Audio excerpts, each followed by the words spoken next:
Hello, this is Michael Eure, and I'd like to invite you to the Michael Eure Show, featuring student hosts and very special guests talking about a variety of interesting topics.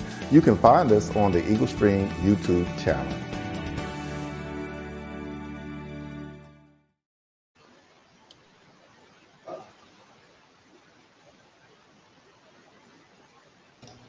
Mr. Eure, you're muted. I thought I unmuted myself, but apparently I'm muted. All right, good afternoon. Welcome to the Michael Eure Show.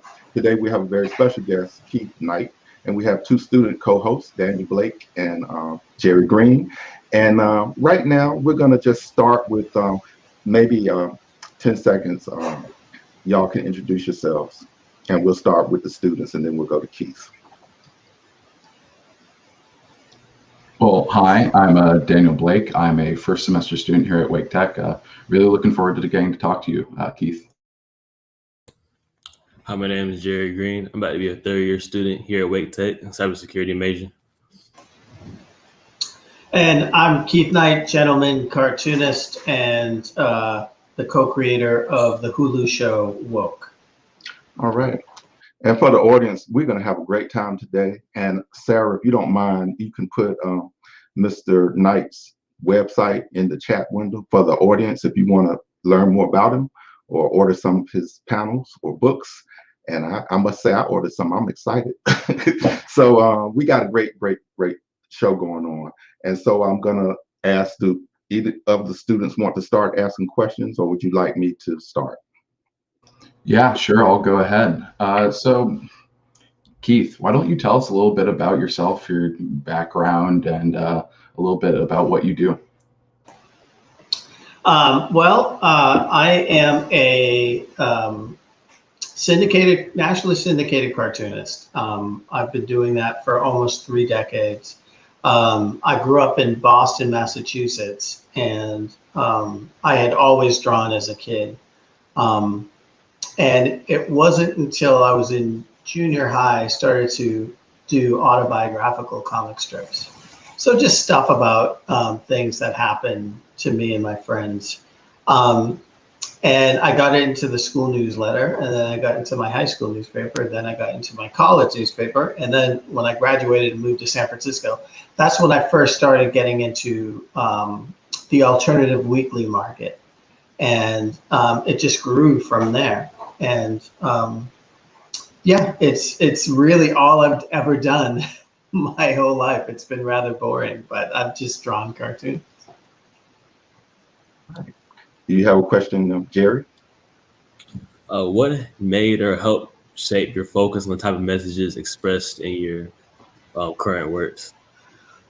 Well, it was a really cool moment when I was in college. I had my first Black teacher in college. I didn't have any Black teachers except for the occasional substitute teacher. But my first Black teacher, I was a junior in college, and he was an American literature teacher. And that American literature teacher assigned us writers like Richard Wright, Ralph Ellison, Maya Angelou, and James Baldwin. And then when someone said, "Why are you giving us all Black writers?" He said, I'm giving you all American writers. And that sort of blew my mind because we're taught in school that American literature is Mark Twain.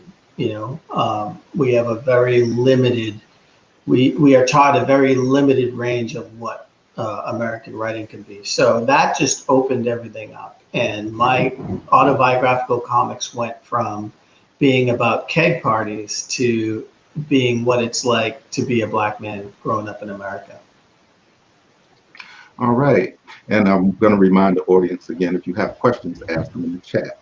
But Keith, tell me a little bit about your growing up. Were you in Massachusetts, and then you wound up in California, and now you're in North Carolina? How were those transitions? How different were the different areas?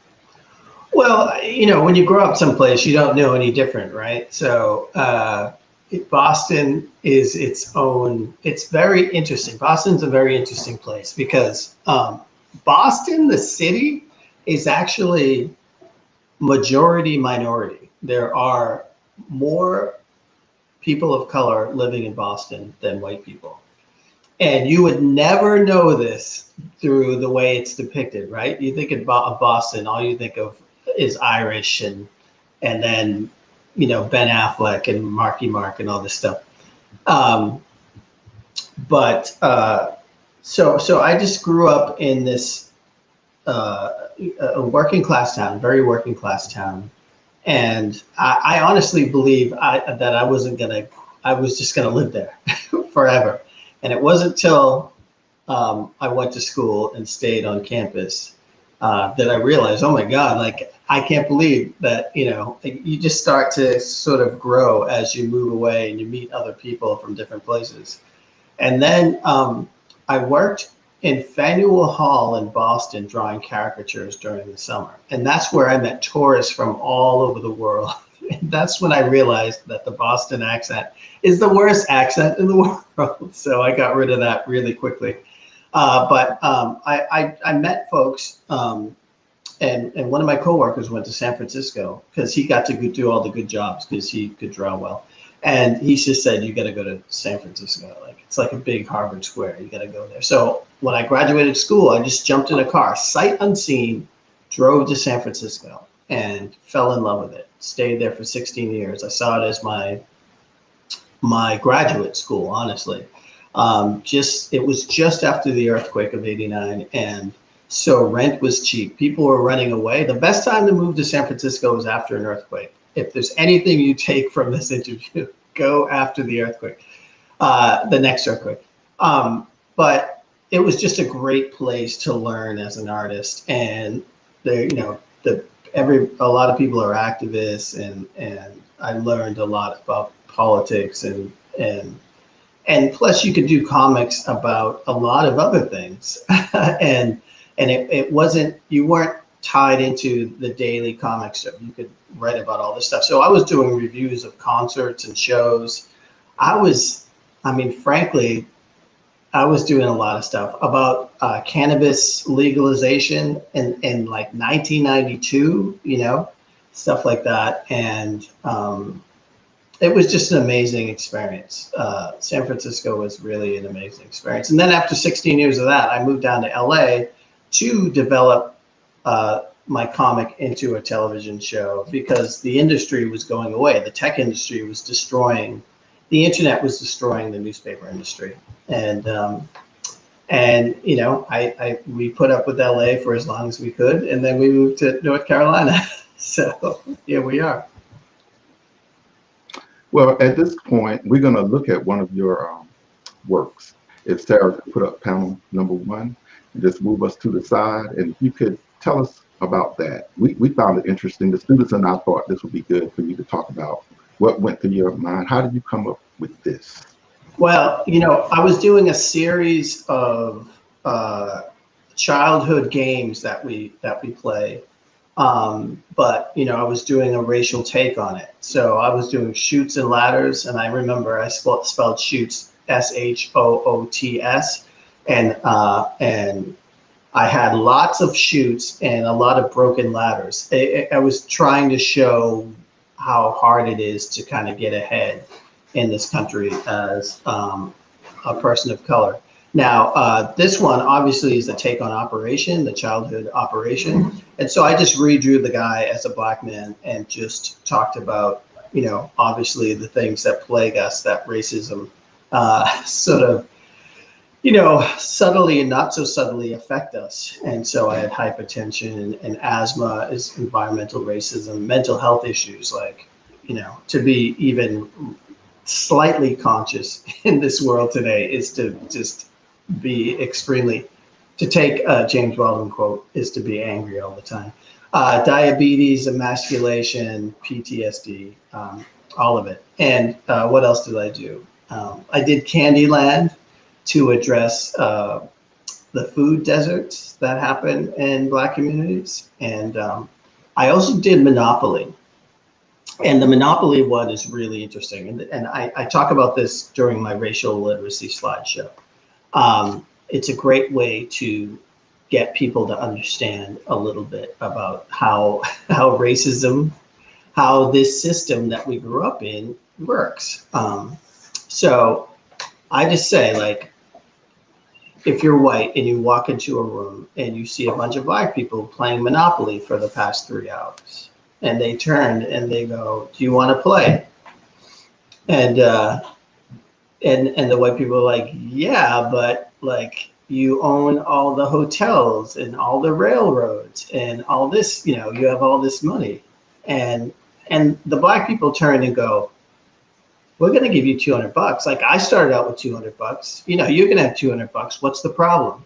Like, that's what America is. You know, America was built on the backs of people that weren't considered human. And then this country is built up, you know, like, what could you build if you had 300 plus years of free labor? Like, you tell me that. Over 3 centuries of free labor. What could you build? And then you turn around and say, "Oh, $200. Here you go." So it's a good way to get people to understand sort of how hardcore the situation we find ourselves in. And it's not going to be just like, "Oh, we voted a black president and everything's fine now." Okay. And we're going to actually, let me ask the students, do you have any other questions? I was going to ask, because your work has such a beautiful look into a different lens that I don't think often people get to look at. So could you give us, maybe off the top of your head, some of your favorite examples of some comics that you have done in the past? Oh, wow.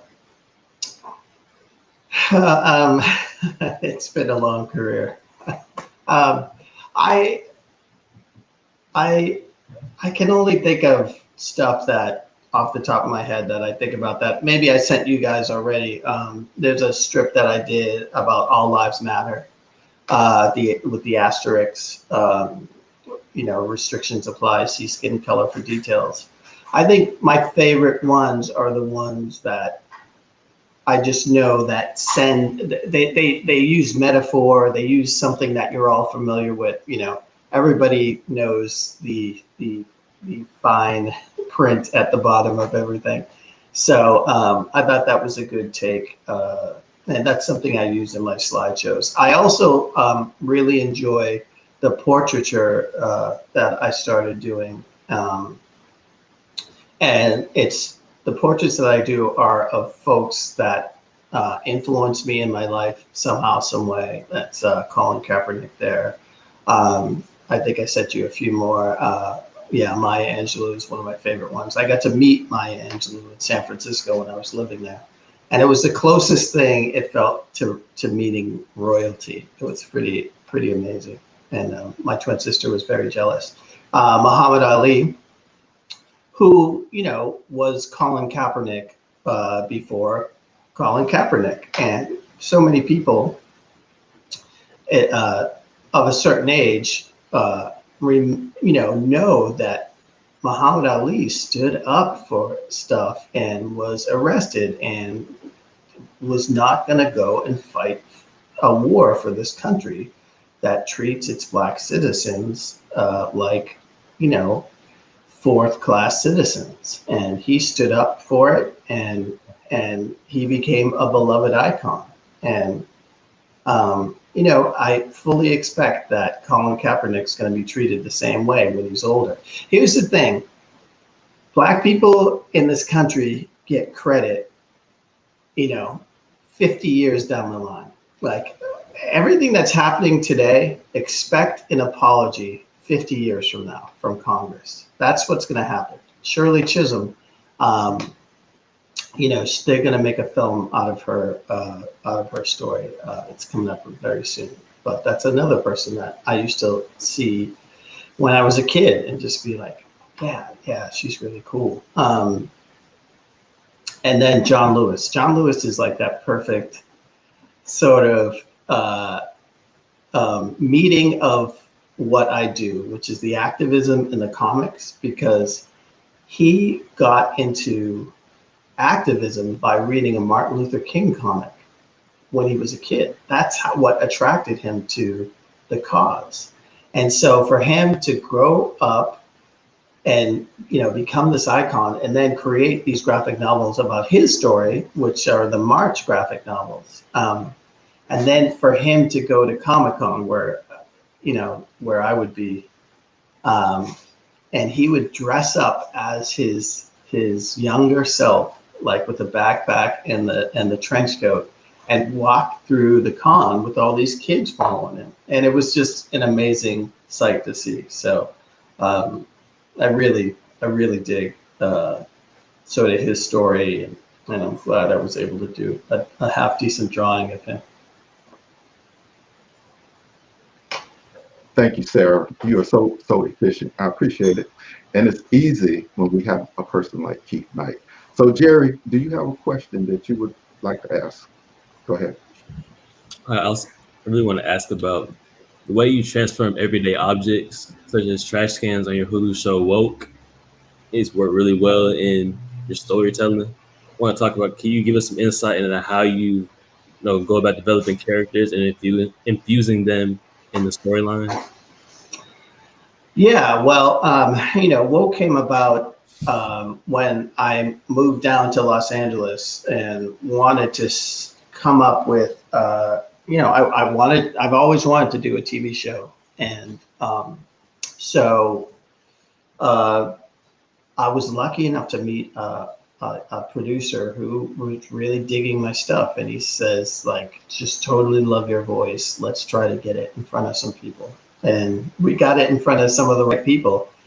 And they matched me up, since I was inexperienced as a writer in Hollywood. They matched me up with a more experienced writer in Marshall Todd. He co-wrote the first Barbershop movie. And we both sort of bonded over our mutual police profiling incidents. We both were profiled by the police, which happens to every Black man at some point. And we were talking about, okay, like, what if, you know, he has this traumatizing incident with the police, and then the character, you know, because he's a cartoonist, these inanimate objects come to life. Because we didn't want it. We wanted to do a show about a cartoonist, but we didn't want everybody sitting around. We didn't want him just sitting around drawing all the time. Like, we wanted to show it somehow, some way that was going to be dynamic and interesting. And this picture, by the way, is I played the koala in episode 7. I got to dress up as a koala and punch my character. Anyway, so we thought, okay, how could we use this animations in the show and have them speak truth to power, or just make a comment about something that would fit that character. So we were like, okay, a trash can sitting out in front of a barbershop. He could witness the neighborhood being gentrified and changing. So we thought that was an interesting idea. The 40s, the 40-ounce malt liquor bottles, you know, they could be the ones like, hey, we're here, you know, for you to drown your sorrows in the traumatizing events that happen in your life, you know. One of my favorite ones was the paper bag in episode 5, because there was a real paper bag test back in the day, where if your skin was darker than a paper bag, like if your skin was lighter than the paper bag, you'd be more accepted by white society than if you were darker than the paper bag. So the paper bag test to me was I think the most effective one and my favorite one. But you know, it's just sort of looking through and finding that opportunity. Okay, what can we say with this character that would sound silly and preachy coming out of a human character, but it would be perfect for an animated character. So that's what we were trying to do. I'm sorry. No, that brown paper bag was interesting because New Orleans gets the credit for it, but it's throughout the world. It's not just there. So I thank you for bringing that concept to life. Yeah, yeah. And that picture up there is Mo Marable, the guy in the glasses. He's the director, and he's the one who had the idea of making the objects like puppetry and like real stuff instead of flat 2D animation. And I think that was super important. I think that really elevated the project and made it really cool. So, but yeah, Gunther and Clovis are played by T. Murph and Blake Anderson. It's really fun. They're really fun guys. Oh, and that's me behind the scenes with Blake. I couldn't see anything with the head on, so I only put the head on right when I had to put the head on. Is it hot, that uniform, that outfit? Well, you know, we shot the show in Vancouver, British Columbia in January and February of 2020. So it snowed or rained 32 straight days. So it was certainly not too hot at all. In fact, I got to stay dry, and there was someone standing, it was raining, and I remember someone just standing next to me with an umbrella the whole time between takes. All right. Well, Daniel and Jerry, do you have any other questions? Because we have 8 minutes left. If you have anything on your mind, or if you want to comment based on what you just heard and saw. Yeah, I'd love to ask a question, because when you were talking about some of your favorite panels, you mentioned how you felt when you met Maya Angelou, how it felt like you're speaking to royalty, or as close as you could be, and how you look up to these different figures, John Lewis, Muhammad Ali, Angelou again, sorry. But I wanted to ask to maybe get your perspective on how you feel you have made an impact, and if you think that you're doing what you truly want to do and impacting the world in the way you want to, and maybe causing some younger Black men to look up to you as well, just like you did to them. I hope so. I hesitate to say that I'm an activist. I'm just doing what I've always wanted to do. And if it means that I'm turning people on to ideas or personalities or figures that takes them on a journey to learn about them, then and I'm psyched. And not just young Black men, but everybody, because I think everybody needs to learn this stuff if we are to move forward as a country. Everybody needs to understand how this country was founded and the systems that that allow police to do what they do, to allow people to go to jail for as long as they go for, and for people to sit on death row and then have college students, prove that they were innocent and get them off. It really is, if the death penalty was actually fair, then there may be that, you could make an argument for it, but it's all based on, if you have money, you will never go to death row. And there's just so much of that stuff that's going on. I mean, the South itself tripled down on slavery. They didn't have they had no plan B. There wasn't like, okay, if we lose the Civil War, we'll just transition to this, it was essentially all or nothing. And slavery was outlawed after the Civil War, unless it was as punishment for prison, for a prison sentence. So what are you going to do? Is put a lot of Black folks in jail. And that's where we are today. Like, honestly, there's so much that we don't learn. We learn fairy tales of pilgrims being friendly to Native Americans, we Christopher Columbus, in his own words, was an a-hole, and he writes it in his own words, and we should not be celebrating him. Say that. No, I was going to say, we know, and we talked about this yesterday, that we're going to have a part 2 with you. We already knew that. But we have some questions in the chat, and we want to get to them. If that's yeah. Right. Sure. All right, and this is from Dr. Chris O'Riordan, our job, the head of Wake Tech's engineering department. Can you read that for us, Jerry?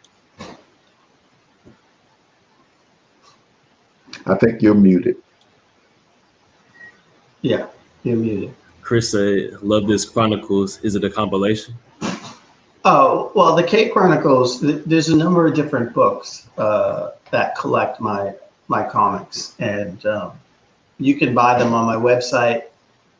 There's also a big, gigantic book, which I don't sell, but it's a 500-page book, the K Chronicles compilation, that compiles my first 4 books, I think. But there's about 7 or 8 books, so there's plenty of other things out there. But yeah, and I continue to do the K Chronicles every week on my website, on my Patreon website. So you can find me on Patreon and subscribe to that. All right, the next question, this comes from LaTanya Parsons, and she's the coordinator of Wake Tech Student Money Management Department. You got that, Daniel? Yeah, so she asked, what has been one of the most life-changing projects that you have worked on? Well, I mean, I would say the TV show. I mean, because it's like, there's only a small segment of the population that still read comic strips, especially newspaper comic strips. Like, essentially, no one under 50 read my stuff. Like, you guys would have never heard of me unless I made a TV show. So that's been really interesting. And just, as a cartoonist, as any artist, you basically live in poverty for a very long time. So, it's nice to have made some money from the show. And it's amazing the weight that's lifted off you when you don't have to, worry about where your next check is going to come from. And that's my argument for a universal basic income. Okay, this is from Angela Torres. I'm not sure who she is, but she's got a good question. And so it's time for you again, Jerry. He said, "Awesome material. What advice would you give to the students in the interview?" To you students, I would just say, don't believe everything you're taught in school. That's one thing I would say. And don't make sure you tell your story.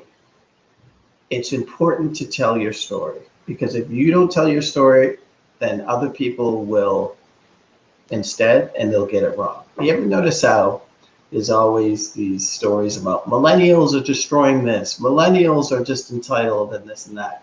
Those are written by people my age or older that are jealous and angry about being old. So tell your story, and that's super important. And here's the other thing. I would say this too. Do not be afraid to fail. Failure teaches you a lot. And so the failure is not doing something because you are afraid to do it. All right. Yeah. Did you have some more? Oh, I was just going to say that, like, if you don't do it because you're afraid, you will regret it for the rest of your life. Whereas if you do it and it crashes and burns, at least you got a cool story to tell. You go, man, remember when I tried that? But yeah, it didn't work out very well. Don't be afraid to fail. All right. Well, we're getting ready to wind down. We're to the last minute. So we're going to ask Daniel, Jerry, give us the quick closing, and then Keith, you get the last word. Well, again, I'd really like to thank you for coming on today. I think you provide such a wonderful lens on not only your life, but the general like American experience. And I think it was awesome to hear from you. So thank you once again. Thanks. I really appreciate the insight that you gave to us and the people watching today. The last question, I really appreciate, the advice, tell your own story. Don't let anybody else tell you your own story. That's what's something good to live on. And before you talk, Keith, we do have one last question. Okay, Maria Ziegler, can you describe your creative process? Oh, wow. It really is just, I take a notebook with me all the time. I have a notebook, and here's one right here. I just doodle in it all the time. And so let's see if this is pretty new, so I don't have a whole lot. I doodle and I write in it. Can you see it? Not really, huh? It's hard to see. It's a little bit of drawing. But I'm writing ideas and drawing all the time. And then I just sort of formulate these comics. And it's the same thing with the writing process. I'm working on my outline now for my episode in season 2. And I'm always just jotting down ideas going, oh, that would be a good line to say, or a good take, a good way to do things. But it's always good to carry. And if you don't have a notebook, you can always say something in your phone or something like that. So. And I did want to bring up that we're going to have you back, and hopefully we'll have you here in person as the pandemic goes away, and we can get you to a couple of Wake Tech campuses. At least I'm going to always advocate for the Scott Northern Wake campus because that's where I'm at. But we know if you come to North, you got to go South. We have a Southern Wake campus as well. How many? How many? We have 10 campuses. 10 campuses. Yes. Wake Tech, I'll have to give you the good story. Wake Tech is the largest community college in North Carolina. We have 70,000 students, and we are the #1 online community college in the United States. So we're excited, and I wanted to ask you if you could say your website, because some of the people can't see this and they can only hear it. So could you actually say it if people want to order or look you up? Sure. Well, there's my website, keithknightart.com, KEITHKNIGHTART.com. And if you want to subscribe to my work every week, it's www.patreon.com, patreon.com/KeithKnight, KEEFKNIGHT. Well, thank you. And I think that's going to be the end, unless you have one more thing you want to say. You can say whatever you want to, Keith, if you got something to say. Go ahead. No, I mean, listen, I'm looking forward. I would love to be on again and talk a bit longer and just get into some of the stuff. Again, yesterday during the tech thing, we talked about all this interesting stuff, and this is the stuff that we should be recording and talking about. But, let's do it again. And I appreciate you having me on. Thank you. And we'll see everybody in May. And in June, we'll celebrate Black Music Month as well. Thank you, everyone. Cheers.